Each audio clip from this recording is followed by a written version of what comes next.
Hoje, a gente tem um material fascinante que compara dois gigantes.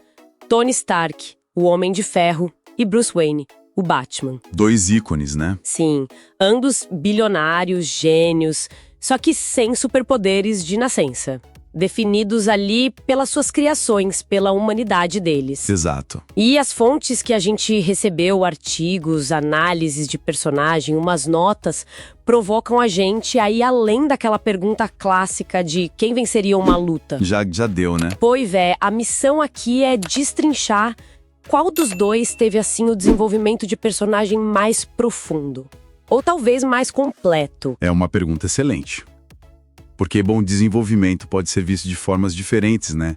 O material que a gente leu explora isso bem. Como assim? A gente pode pensar em profundidade psicológica, sabe? Aquela exploração contínua de uma mente complexa. Ou pode ser uma jornada de transformação mesmo. Uma mudança bem radical do início ao fim do arco. Entendi. Bom ponto. Vamos começar então pelo começo, o evento que define os dois, o trauma. O material sobre o Bruce Wayne, ele aponta que o assassinato dos pais não é algo superado. Não mesmo. É o que forja ele como Batman, né? Parece que ele se ancora naquilo. E dessa escolha vem a complexidade dele. Aquela luta interna que parece que nunca acaba mesmo. Sim. E tinha uma análise psicológica interessante nas fontes que dizia justamente isso, que a profundidade do Batman tá nessa. Talvez incapacidade ou recusa, né, em superar o trauma. Ele é a própria tragédia. Nossa, pesado. É.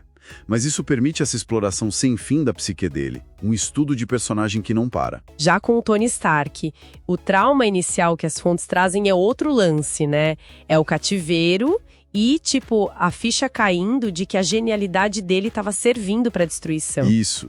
E aí funciona mais como um catalisador, um ponto de ignição para a mudança, não um estado permanente como no Batman. Faz sentido. E essa diferença logo de cara já joga o Stark numa trajetória bem diferente. Vários textos descrevem o arco dele como a clássica jornada do herói, sabe? Sei. Ele sai de um anti-herói super egocêntrico para alguém que busca e eventualmente alcança a redenção. A transformação é o ponto central da história dele, culminando pelo menos no cinema, né? Na salvação do coração dele num sentido mais moral. Não só o reator arquifísico que mantinha ele vivo no começo. Essa abordagem diferente do trauma parece que reverbera até no jeito como eles usam a genialidade deles, não acha? O material que a gente leu falava disso. Falava sim, com certeza. As fontes destacam que o Batman canaliza a genialidade dele para ser o suprassum da preparação. O mestre tático, o detetive sem igual, artista marcial. O cara preparado para tudo. Exatamente. A tecnologia é uma ferramenta, claro, e poderosa. Mas algumas análises sugeriam que aquela desconfiança natural dele, talvez ligada à necessidade de controle vinda do trauma, impede ele de umas inovações tecnológicas mais, disruptivas. Ele aperfeiçoa o que existe, mas não se reinventa radicalmente pela tecnologia como o Stark faz. E aí o contraste com o Stark fica gritante, né? As fontes mostram um foco quase obsessivo na inovação. Ele não só cria armaduras melhores. Não, ele cria um elemento químico novo, nanotecnologia que responde ao pensamento, até a chave para a viagem no tempo. A tecnologia dele evolui junto com ele. É impressionante. E esse é um ponto central nas análises, sabe? A evolução tecnológica do Stark é um espelho da jornada interna dele.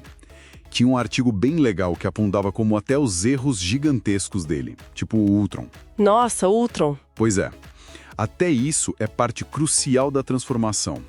Ele aprende, ele adapta a tecnologia, e essa evolução externa reflete o crescimento interno. E as falhas também, claro. A armadura vira quase uma extensão fluida da mente dele. Diferente do arsenal mais calculado, mais estático talvez, do Batman. O que leva a gente pro legado, né? E pra conclusão dos arcos deles. Os textos descrevem o arco do Batman como sendo, no fundo, cíclico. Exato. Ele luta, ele vence umas batalhas, mas Gotham sempre puxa ele de volta. É uma vigília eterna. Um desenvolvimento enorme, hercúleo, mas sem aquele ponto final claro de missão cumprida. E tem uma força nisso, né? Como algumas fontes argumentam, essa luta sem fim transforma ele numa metáfora poderosa da própria luta contra o mal, algo que nunca termina de verdade. A profundidade dele vem dessa persistência meio trágica, quase mítica. Do outro lado, a gente tem o arco do Homem de Ferro no MCU, que as fontes analisam como tendo uma conclusão bem definida. Sim, bem amarrado. Ele encontra uma certa paz na vida familiar, com a Pepper, a Morgan, e o ato final dele é um sacrifício consciente, usando a própria invenção dele, a manopla que ele recriou, para salvar o universo. E aqui está a diferença fundamental na trajetória segundo o material que a gente viu.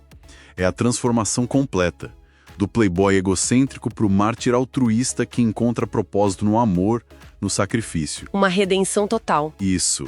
Ele alcança uma espécie de totalidade, sabe? Fecha o arco de um jeito que o Batman raramente consegue nas histórias mais canônicas dele. As fontes chamam isso de uma evolução mais radical.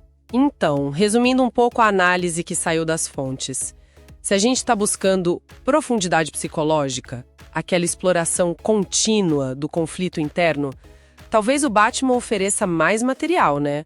A complexidade sombria dele é um poço sem fundo. Com certeza. Mas, se desenvolvimento significa a magnitude da mudança, sabe? A distância que o personagem percorreu do ponto A para o ponto B, aí as fontes argumentam forte a favor do Tony Stark. Parece que sim. Ele apresenta a maior curva de transformação, a evolução de caráter mais drástica. Ele mudou mais radicalmente. O que deixa a gente com uma provocação interessante para pensar, né? Extraída dessa análise toda. O que será que cativa mais num personagem? É a exploração infinita de uma psique fascinante, mas fraturada, como a do Bruce Wayne? Ou é a jornada completa de falha, crescimento e redenção, como a do Tony Stark? Que tipo de história ressoa mais fundo na gente? Fica aí a reflexão.